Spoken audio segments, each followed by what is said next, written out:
안녕하세요. 정보가 세상을 바꾼다 인포뱅크입니다. 이번에 전해드릴 내용은 추락하는 일본 수출 경쟁력 엔저에도 약발 안 먹혀에 대해서 한번 알아보도록 하겠습니다. 여러분의 구독, 좋아요, 그리고 알람 설정까지 부탁드리겠습니다. 그리고 필요하시면 그 알람 설정 꼭 해주시고 이야기를 더 깊이 들어가 보도록 하겠습니다. 보통 그 통화, 각 나라의 국가의 그 경제 통화죠. 우리나라 같은 경우는 원, 그리고 일본은 엔, 그리고 미국은 달러죠.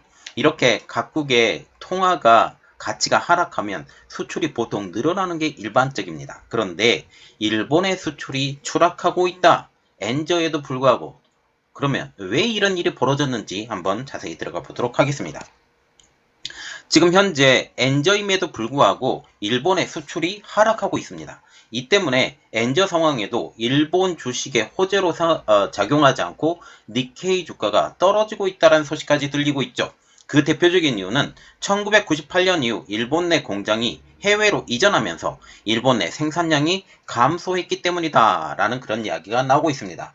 자, 그러면 우리가 조금 더 알아볼 내용은 플라자 합의 그리고 미일 반도체 협정 이러한 것들을 조금 알아보고 1998년 무슨 일이 벌어졌는지에 대해서 조금 더 우리가 이야기를 해볼 필요가 있어요.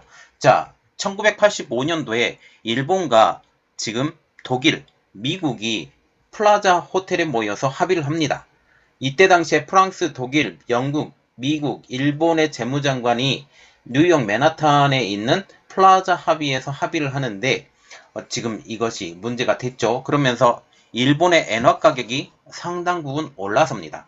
그래도 이 엔화 가격이 계속 올라섬에도 불구하고 일본의 기세가 꺾이지 않아요. 일본의 기세가 꺾이지 않기 때문에 지금 미국이 또 다른 것을 했죠. 미일 반도체 협정. 미일 반도체 협정이라는 것은 1986년 그리고 91년, 96년 이 세 차례에 걸쳐서 일본 반도체 산업의 몰락을 야기시킨 협정인데 이것을 통해서 점차적으로 일본의 지금 반도체의 세력을 약화시켰어요. 이것들을 통해서 한국의 반도체 기술이 더욱더 발전을 했는데 이렇게 하면서 일본의 그 엔고가 계속적으로 유지가 됩니다. 엔고가 계속적으로 유지가 되면서 일본의 기업들이 일본 내에 거치할 수가 없어요. 그러면서 해외로 마구잡이로 이전하게 되죠. 이 이전하면서 중국의 경제가 살아나거든요. 여러 가지 측면을 통해서 핑퐁 외교를 통해서도 하지만 일본이 자국의 업체를 살리기 위해서 중국에 투자를 많이 하게 되는 그러한 기반 그리고 동남아시아로의 투자 기반들이 다 이때 벌어집니다. 그러면서 일본 내의 생산량 감소가 있죠. 그래서 이렇게 일본 내 생산량이 감소하면서 이 세계 수출에서 일본이 차지하는 점유율이 현재 지금 1998년도와 비교해서 절반 이하로 떨어진 상황이 된 것입니다. 그래서 지금 우리가 좀 더 깊이 알아볼 내용은 추락하는 일본 수출 엔저에도 약발 안 먹혀에 대해서 조금 더 깊이 들어가 보도록 하겠습니다. 지금 엔화가 약세를 보일 때는 주식시장이 일반적으로 반등하는 것이 보통이에요. 왜냐하면 그 수출이 늘어날 수 있다라는 그런 측면이죠. 저가 공세를 할 수 있다라고 지금 얘기를 하고 있죠. 그러나 지금 엔저가 더 지속되면 지속될수록 오히려 수출이 더 늘어나고 오히려 리쇼링이 일본 내로 이렇게 일어나게 되면서 애플조차도 메이드 인 재팬이 일어나는 것이 아니냐라는 말까지 지금 나오고 있는데 아직까지는 그런 상황이 아니에요. 아직까진 그런 상황이 아니지만 오히려 메이드 인 차이나보다 메이드 인 재팬의 이름이 일어날 수도 있다라는 그런 이야기가 나오고 있지만 아직까지 벌어지지 않은 일이기 때문에 이러한 것들은 일단 제쳐두고 현재는 그 공식이 통하지 않는다라는 거죠. 아직 리쇼링이 제대로 본격화되지 않았기 때문에 일본 내로 지금 일본은 예전의 수출 강국이 아닙니다. 엔화가 달러 대비 24년 만에 최저 수준으로 하락했음에도 불구하고 니케이의 평균 주가는 지난 월요일 올해 세 번째로 큰 하락을 기록하면서 일본 경제에 대한 수출의 역할이 축소되고 있음이 여실히 드러나고 있죠. 일본 통화는 1998년, 2005년, 2013년에 크게 평가절하됐습니다. 이게 크게 평가절하되면서 이러한 추세가 수출업자에게 이득이 될 것이라는 기대로 후반 2년 동안 주가가 계속적으로 상승을 했는데 이번은 그런 일이 벌어지지 않았다는 거죠. 당시 1998년과 같은 경우는 그 이후로도 무역과 노동시장의 구조적인 변화로 일본 경제는 이런 혜택을 쉽게 얻을 수 없는 위치가 됐다라는 거죠. 2005년 엔화는 미국의 주택 거품을 포함한 강력한 글로벌 경제 성장으로 인해서 일본 투자자들이 해외로 돈을 투자하도록 독려하며 엔화 매도까지 이어지면서 15%까지 약세를 보입니다. 니케이 평균은 2005년 기준 약 40% 상승하죠. 2013년에는 일본은행이 통화 완화의 새로운 차원을 시작했을 때 통화는 20% 약세를 보였고 벤치마키 지수는 60%나 급등을 했습니다. 니케이 평균 주가가 지금 1998년 거의 10% 하락했지만 이는 일본 정부의 개입에도 불구하고 엔화를 달러당 147달러까지 떨어뜨렸던 심각한 금융위기와 신용 경색에서 비롯되었던 것이죠. 일본의 금융 서비스 업체인 NLI 리서치 인스티튜트의 사이토 타로 수석 연구원은 고유가와 함께 일본의 엔화의 약세는 현재 상황을 초기 평가 절하 기간과 구분하는 주요 요인이라고 말하고 있습니다. 2005년 서부 섹타산 원유 선물이 배럴당 현재의 절반 수준인 약 40에서 60달러에서 거래되었으며 일본은 그해 8조 7천억엔, 현재 환율로 비교해보면 650억 달러의 무역 흑자를 기록합니다.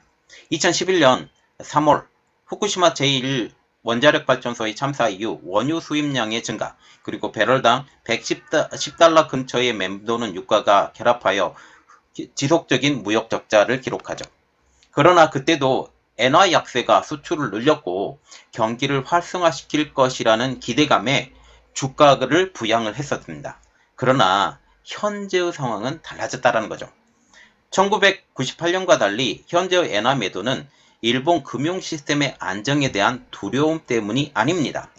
대신 엔화의 약세를 효과적으로 활용할 수 있었던 일본 산업이 지금 경쟁력을 많이 상실했기 때문이라는 것이 지금 분석이죠. 현재 세계 무역에서 일본의 위치는 1998년도는 그리고 2013년과 상당히 다르며 그 사이에 더 많은 생산량이 일본이 아닌 해외로 이 공장들이 모조리 다 이전했기 때문이죠. 일본 내각 사무처에 따르면 일본 제조업체는 2020년 회계연도에 해외 생산량을 22% 처리했으며 이는 1998년 회계연도에 10%에 처리한 것보다 더욱더 증가한 수치라는 것입니다. 이는 해외에서 생산하는 물량이 많이 증가했다는 것을 여실히 증명하고 있는 것이죠. 일본은 1998년 컴퓨터와 주변기기 분야에서 수출한 것보다 7천억엔 이상을 더 많이 수입을 했지만 작년인 2021년에는 수입을 더 많이 해 격차가 2조엔을 넘어선 것입니다. 유엔의 데이터에 따르면 세계 수출에서 일본의 점유율은 지금 1998년도에는 7%, 그리고 2021년에는 그 절반인 3.4%로 세계 수출에서의 영향력이 2분의 1로 감소했음을 우리가 볼 수가 있죠. 같은 기간 중국은 1998년 3.3%에서 현재는 15.1%, 약 6분의 1을 차지하면서 세계의 공장으로 부상한 상황입니다. 그리고 미국과 독일과 같은 경우도 약 7%에서 8%로 지금 하락한 상황이죠. 7%에서 8%, 세계 점유율이 7, 8%로 지금 점유율을 차지하고 있다라고 지금 얘기를 하고 있습니다. 골드만삭스의 수석 경제학자인 바바 나오히코 연구원은 아직 일본산인 자동차 등 고부가 가치 제품은 엔화의 약세에도 달러 기준 판매 가격이 하락되지 않아 수출량이 늘지 않는다. 이것을 다시 비교하는 것은 어떤 거냐면 지금 일본산 자동차가 수출 제품이 가격이 하락하지 않는다는 사실이죠. 엔화가 떨어졌음에도 불구하고 해외 수출하는 가격 자체가 떨어지지 않아요. 왜냐하면 일반적으로 그 모든 시스템을 일본 내에서 생산할 수 없거든요. 그래서 수출하는 가격 자체가 가격이 그대로, 그리고 그 안에서 판매하는 판매가가 상승, 이렇게 볼 수가 있다는 거죠. 투자자들은 지난 몇 년 동안 엔화 약세가 더 이상 일본의 수출 증가로 이어지지 않는 것을 계속적으로 보아왔고, 이에 따라 주가에 미치는 영향도 변했다는 사실을 확인하게 된 것입니다.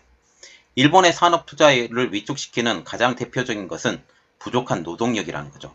지금 현재 일본이 노동력 부족 때문에 해외에서 사람이 들어와야 된다라는 말까지 지금 나오는 상황입니다. 그래서 일본에 취업할 기회가 많아졌다라는 그런 이야기가 나오고 있죠. 2005년과 2013년에는 신청자당 일자리가 1개 미만, 그래서 한 사람이 지금 들어갈 수 있는 일자리가 1개 미만이었다라는 거죠. 그래서 지금 대기 인원이 상당히 많았다고 지금 얘기를 하면 지금 현재 신청자 한 사람당 1.27개의 일자리가 있으며 이는 시장을 더 어렵게 만드는 원인이 되고 있다라고 말을 하고 있어요. 다시 말하면 한 사람이 어디든지 골라서 취직을 할 수 있다. 일본 내의 사람이라면. 그리고 해외에서 온 사람까지 지금 필요한 상황까지 지금 만들어 버리게 된 것이죠. 그래서 지금 해외에서 인구 유입이 상당히 많은 것이 지금 일본의 상황입니다. 미즈호 증권의 고바야시 슌즈케는 엔화 약세에 대응해서 국내 생산을 늘리고 싶어도 공장에서 일할 사람이 찾기가 점점 어려워지고 있다. 일본과 같은 경우는 리쇼링을 한다든지 다른 여러 가지 일을 하고 싶어 해도 아무것도 할 수가 없어요. 왜냐하면 사람을 찾을 수 없기 때문에. 그러면서 일본이 지금 어떤 식으로 변해가고 있냐면 일본 자체가 이제 무인 시스템으로 바뀌어가고 있어요. 무인 시스템으로 바뀌어가야 된다라고 지금 얘기가 나오고 있는 상황이죠. 왜냐하면 맨파워가 없기 때문에 무인 시스템으로 바뀌어간다라고 지금 얘기가 나오는 상황입니다. 이 때문에 제조업체들은 인력 부족을 채우기 위해 생산성 향상 기술을 투자해야 하지만 이 부분 역시 더디게 투자를 하고 있다는 거죠. 자, 이 생산성 향상 대부분 뭐냐면 자동화. 네, 자동화. 이 자동화를 투자를 해야 되는데 자동화에 투자되는 비용들도 상당하거든요. 이 상당한 투자 비용이 지금 현재 일본 경기가 살아나야 되는데 이 살아나지 못하기 때문에 투자 자체까지 힘들다. 수출도 늘어나지 않고 내수도 지금 별로 뾰족하지 않은 상황에서 투자하기가 상당히 어렵다라는 것을 얘기한다라는 거죠. 이렇듯 노동 투입과 비교한 투자의 척도인 일본의 자본 대 노동 비율은 2009년을 정점으로 점차적으로 감소한 반면에 유럽연합 집행위원회 데이터에 따르면 미국과 유로존은 모두 1998년 이후 상당한 성장을 보였다. 자, 이것은 무엇을 뜻하냐? 유입 인구가 상당히 많았다는 것을 알 수가 있습니다. 유입 인구. 지금 유럽과 미국이 지금 출산율이 높지는 않거든요. 출산율이 높지 않은 상황에서 이 노동 비율이 늘어났다라는 것은 생명연장, 제일 처음 보아하는 건 생명연장과 유입 인구가 늘어났다. 이 두 가지를 볼 수가 있죠. 미국은 용광로로 불리고 있기 때문에. 그리고 일본과 같은 경우는 부족한 물품에 대해서 해외에서 더 많이 수입을 하고 있습니다. 예를 들어서 일본의 소비자들이 엔화 약세로 인해서 애플의 제품의 가격이 상승하더라도 국내 경쟁업체의 저렴한 모델보다 아이폰을 선택하는 경우가 많다라는 그런 이야기죠. 스마트폰 및 반도체와 같은 제품의 수입 증가, 그리고 더 이상 엔저에 반응하지 않은 수출, 이 두 가지로 인해서 일본의 무역 적자는 점점 더 커져가고 있습니다. 코로나19 팬데믹과 러시아의 우크라이나 침공 이후 국제 공급망을 재편하려는 움직임에 제조업체들의 방향을 바꿀 기회를 제공하고 있는 상황. 그러나 이 또한 일본과 다른 주요 경쟁국 사이의 금리 격차가 벌어지면서 다른 시장에서 자금이 집중되기 때문에 엔화가 단기간에 크게 반등되기는 어려울 것으로 전망이 되고 있어요. 자, 그러면 이 모든 상황을 볼 때 일본의 상황은 녹록지 않다. 일본의 상황은 녹록지 않은데 만약 이러한 것들이 일본의 상황이 바뀌려면 여러 가지가 많이 해야 되는데 자동화가 일단 선제가 돼야 되고요. 그리고 노령 그 근로자가 늘어나야 돼요. 노령 근로자가 지금 늘어나야 된다고 지금 얘기가 나오는데 이 노령 근로자가 지금 늘어날 수 있다라는 말이 나오고 있어요. 왜냐하면 이 일본과 같은 경우는 임금 피크제를 쓰고 있죠. 임금 피크제를 쓰고 있고 이 사람이 퇴직을 하게 되면 절반 가격에 이 인력을 쓸 수 있다라는 말까지 나오고 있기 때문에 노령 근로자까지 지금 사용을 할 수 있다라는 그런 말까지 나오고 있습니다. 이 상황에 지금 애플이 이곳에 들어가서 공장을 지을 수 있다라는 말까지 나오고 있어서 이것이 어떤 이야기가 나오는지 한번 전체적으로 분석해서 여러분들에게 알려드리도록 하겠습니다. 이번 내용은 여기까지 하겠고요. 저희 내용이 여러분들에게 도움이 되셨다라고 생각을 하시면 구독과 좋아요 그리고 알람 설정까지 부탁드리겠습니다. 감사합니다.